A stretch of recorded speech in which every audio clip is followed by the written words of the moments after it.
Okay guys, mabuhay maligayang pagbabalik sa aking YouTube channel. Ang bongga-bongga naman talaga ni Joshua Garcia. At syempre ang kanyang girlfriend na ngayon na ang hirap kasi ng pangalan, Emilian. Anyways, ayan, so at least dito sa mga picture na to, video na to, wala nang tagu-tagu pa. Anyway, even before naman, hindi naman ganun. Kaya lang, as much as possible siguro, ina-avoid nga nila yung parang sobra-sobrang exposure ng kanila. Kasi nga sabi ni Joshua Garcia na interview namin siya sa fruit cake. Sinabi nga niya na mas gusto nila ng private, hindi walang i-deny, walang whatever, basta okay sila at yun, hindi kumbaga parang hindi kailangan mag-elaborate about yung kung ano mang relationship. But of course, ang mga fans naman kasi, syempre, they want more. Gusto nilang makakita ng mga bonggang-bonggang ganap sa mga idols nila. Like si Joshua Garcia, na isa sa mga paborito o napakarami nagka-crush kay Joshua. At syempre, ang mga netizens, mga fans sa relationship niya. No? So, tinitignan kong, kasi nga, di ba for this year or last year, parang towards the katapusan ng year ng 2022, ang dami ng tinututukan na girls na sinasabing jowa-jowa nga ni Joshua.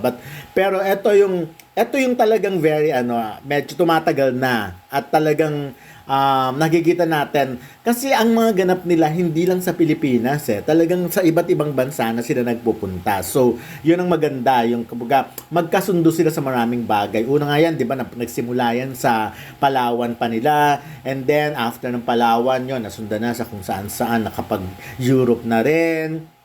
And of course, recently nga ito, Japan ulit. So, ayan, at yun nga, nanood sila ng concert ng Coldplay na talagang ang bongga-bongga ng ganapan. Iba talaga iba yung girl, hindi siya yung basta-basta nga. Sa bagay, golfer lang naman kasi siya, di ba? Bonggang-bongga ang kanyang mga So, ayan, kaya siguro, at ito for me, napaka-good influence niya kay Joshua. Like, halimbawa, di ba nag-aral magpaka-chef si Joshua at talagang kasi nga at mga food na kanyang niluluto ay talaga pang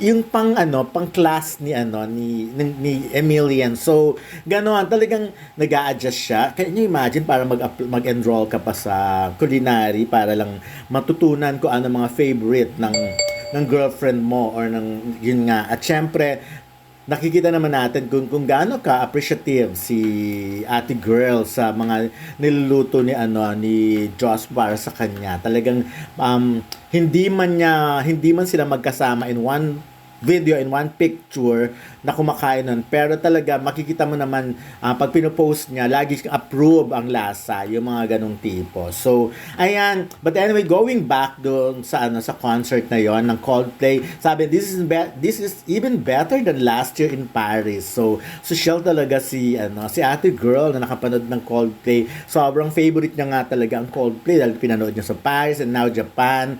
Ayan, so ako hindi ako magtataka kung mag-aral na rin ng iba pang lengguwahe si Joshua para mas magkaintindihan sila ni Ate Girl, kasi syempre mukhang si Ate Girl, marami siyang alam na lengguwahe, di ba? So, at in fairness, pag minsan sa video, or sa picture, nakikita ko yung nagtatagalog din. So, ayan, ako for Joshua, ang maganda sa kanya, kayang-kaya niya ring ihiwalay kasi yung career. Iba rin kasi si Joshua.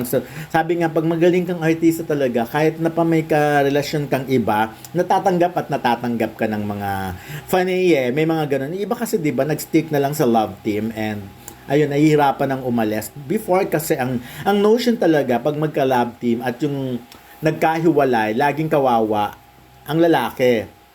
'Di ba? Pero hindi nang ganoon ang nangyayari ngayon, 'di ba? Talagang pareho kanya-kanya silang gimmick, kanya-kanyang drama, pare-parehas umaangat. So, ayan, kasi nga now talent na talaga ang kailangan ang nakikita ng mga netizens, ng mga fans, talent talaga, hindi yung tama nga yung sinabi ni Direk Cathy Garcia Molina na ang dami-daming sumisikat sa social media na akala nila artista na sila, na sikat na sila. So kailangan talaga yung mga totoong artista, yung marunong umarte, sila talaga yung napapanood. Hindi sila dapat parang nagpapahinga sa paggawa ng mga project nila kasi sila talaga yung yung sample or example ng totoong mga artista. Kaya ako, believe ako sa mga ganyan na kahit na like si Ate V, di ba? Mga award-winning like si Ate Guy, si Sharon, Maricel. Yung alam mong sa dami-dami ng pelikulang nagawa nila, patuloy pa rin silang gumagawa ng pelikula simply because they love love nila ang craft, and nakita nyo naman sa panahon ngayon, tumatanggap sila ng mga iba't ibang klase ng project. Yung talagang nakaka-challenge sa kanila. Especially si Ate Guy, no? Si Nora Honor, hindi mo tatawaran ng husay. Pero lahat ng mga roles na ginagampanan niya ngayon, mga out of the box na eh.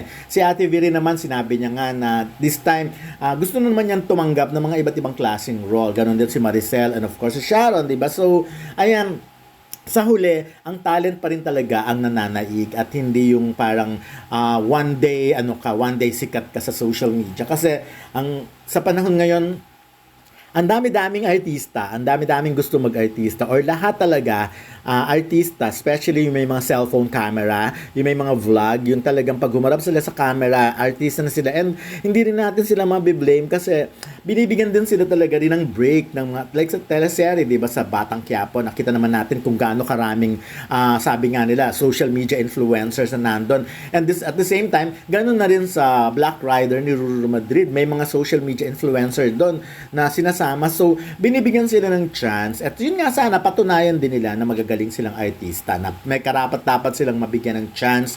So, kasi, like, abangan natin si Zeyna Barake, di ba, meron siyang movie.